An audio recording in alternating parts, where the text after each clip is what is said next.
Ito, pakinggan ninyo. At gusto ni Satanas na ang boses ko ay hindi na marinig ng mga tao sa buong sanlibutan. Anong sinabi niya sa akin? Anak, I'll give you the power of the air. Anak, ikaw na lang mananatiling nagsasalita sa kahanginan. Tapos haharangin mo yon, bibisitahin ka ng anghel, sasabihin sa iyo, tingnan ko nga ang ugat sa liig mo, bakit ang laki na niyan? Pag pinlipit niya ang liig mo o ang ugat ng liig mo mamayang gabi, bukas ganito ka na hindi ka na makapagsalita. May pinahayag sa akin, sinabi ko na sa inyo, isang taong napakataas ng posisyon dito sa ating bansa. Hindi ko sinabing pinakamataas, isang napakataas na posisyon. Namatay because of heart attack. Judgment ba yun o hindi? Ewan ko, pinahayag.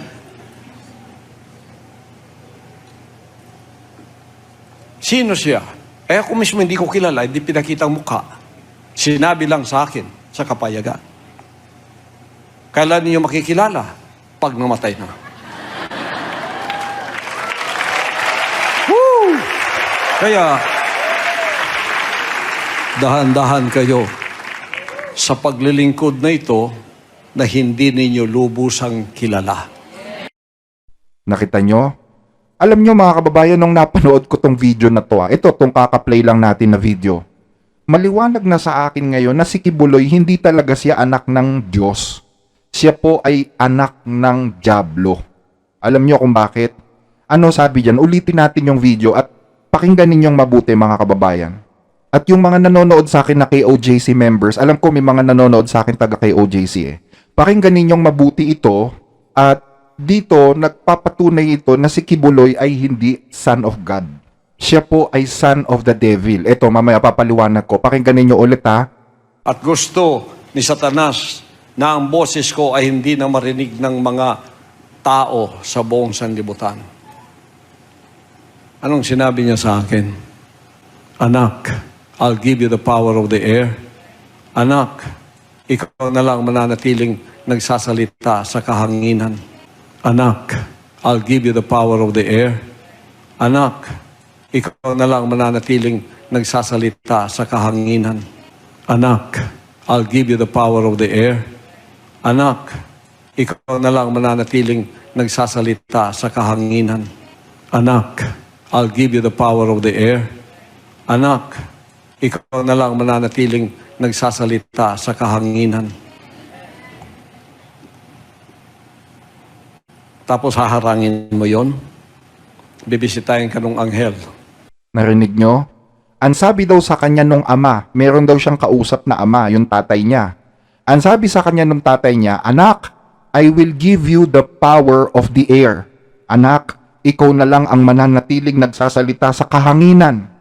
Tapos ano sagot ng mga members? Amen. Nag-amen sila. Alam nyo, kinilabutan ako. Kasi, bakit kayo nag-aamen? Alam nyo ba kung anong ibig sabihin ng power of the air? Yung power of the air ay merong prinsipe. At ang tawag dun sa prinsipe na may hawak ng power of the air ay Prince of the Power of the Air. Ngayon, kung titingnan ninyo sa Biblia, sino ba tong Prince of the Power of the Air? Ang sabi po dito ni Apostol Pablo sa Efeso 2:1, at patungkol sa inyo, kayo ay dating mga patay na sa inyong mga pagsalangsang at mga kasalanan. Sa mga ito, dati kayong namuhay ayon sa takbuhin ng sanglibutang ito, ayon sa pinuno ng kapamahalaan ng hangin, ang espiritu na ngayon ay gumagawa sa mga anak ng pagsuway. Inglesin natin yan mga kapatid. Ephesians 2:1, and you hath he quickened, who were dead in trespasses and sins, wherein in time past ye walked according to the course of this world, according to the prince of the power of the air, the spirit that now worketh in the children of disobedience. So ayan meron tinutukoy dyan, Prince of the Power of the Air. And sino daw itong Prince of the Power of the Air? Siya daw yung espiritu na gumagawa sa mga anak ng pagsuway o dun sa mga disobedient. Sino yun? Yun si Satanas, mga kapatid. Yung espiritu na gumagawa sa mga anak ng pagsuway, yun ang dyablo. Ang sabi ni Kibuloy, kinausap daw siya ng tatay niya. At ang sabi, ibibigay daw sa kanya ang power of the air. Sino ngayon yung tatay niya? Di yung prince of the power of the air. Diba? Kaya nga nung nag-aminan yung mga members niya, talagang kinilabutan ako Kasi nag-aamin kayo sa bagay na hindi ninyo naiintindihan, amin lang kayo ng amin. Hindi nyo ba alam na yung tinutukoy na prince of the power of the air, na may kakayahang magbigay ng power of the air sa sino mang gusto niya, yun ang diablo, si Satanas yun. So sino ngayon yung tatay ni Kibuloy na nagbigay sa kanya ng power of the air? Di yung prince, 'di ba? Yung prince of the power of the air. Siya may sabi niya na hindi ko imbento 'yan.